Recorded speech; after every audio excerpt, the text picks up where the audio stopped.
हमारे भगवत गीता में 7वें अध्याय में 16वां श्लोक में बताया गया है कि भगवान ने 4 प्रकार के भक्त बताए गए हैं। एक होता है कि जो आरत होता है, एक होता है जिज्ञासु होता है, एक अर्थार्थी होता है और एक ज्ञानी होता है। उन्होंने ज्ञानी को सर्वोच्च कहा गया है।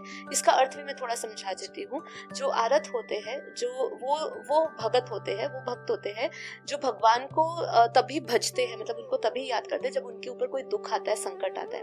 अर्थार्थी भी एक ऐसे भक्त होते हैं जो अपनी इच्छाएं, कामनाओं के लिए, यश प्राप्ति के लिए वो परमात्मा को याद करते हैं। जिज्ञासु एक ऐसे भक्तों की श्रेणी होती है जो सत्य को जानना चाहते हैं, जो तत्व ज्ञान जानना चाहते हैं, उसमें वो आगे बढ़ते हैं और इसलिए वो भगवान को भजते हैं।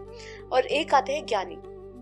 ज्ञानी वो होते हैं जो निस्वार्थ भाव से परमात्मा में समर्पित होते हैं और विलीन होते हैं। मतलब भगवान क्या कह रहे हैं, 4 कैटेगरी जो बताई है भक्तों की भी, उसमें भी बताया कि जो सर्वोच्च जो भक्त प्यारा है वो ज्ञानी भक्त ही प्यारा है।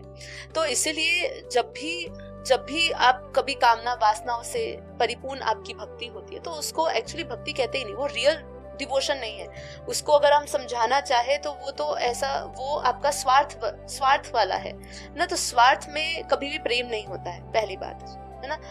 वो स्थायी भी नहीं होता है, वो भी दूसरी बात। और जब भी भक्ति की बात आती है, भक्ति होती है पूर्ण श्रद्धा और समर्पण से। जब भी आपका उसमें स्वार्थ आता है उसको बोलते हैं कामना भक्ति। ये है कामना भक्ति, ठीक है। कामना भक्ति में आपको जो लक्ष्य प्राप्ति होनी चाहिए, जिस भाव से आपको परमात्मा से जुड़ना चाहिए, वो नहीं होता है। तो आज अधिकांश लोग, जैसे आपने कहा कि सबकी भक्ति ढोंगी भक्ति है, वो व्यवहारिक भक्ति बन गई है। कैसे? व्यवहारिक सौदा हो रहा है परमात्मा से, तू मेरी ये इच्छा पूरी कर, मैं ये करूंगा। आज सबकी है, 99% लोग हैं जिनकी भक्ति ऐसी है। भक्ति वो होती थी जो मीरा की होती थी, जो प्रहलाद की होती थी, जो ध्रुव की होती थी, जो हनुमान की होती थी ना, जो उद्धव की होती थी, जो राधा की थी, जो गोपियों की थी, ऐसी होती थी जिसमें समर्पण और प्रेम था। लेकिन वो प्रेम और समर्पण आज किसी में नहीं है। उन्होंने परमात्मा को चाहा, उन्होंने कोई वस्तु नहीं मांगी।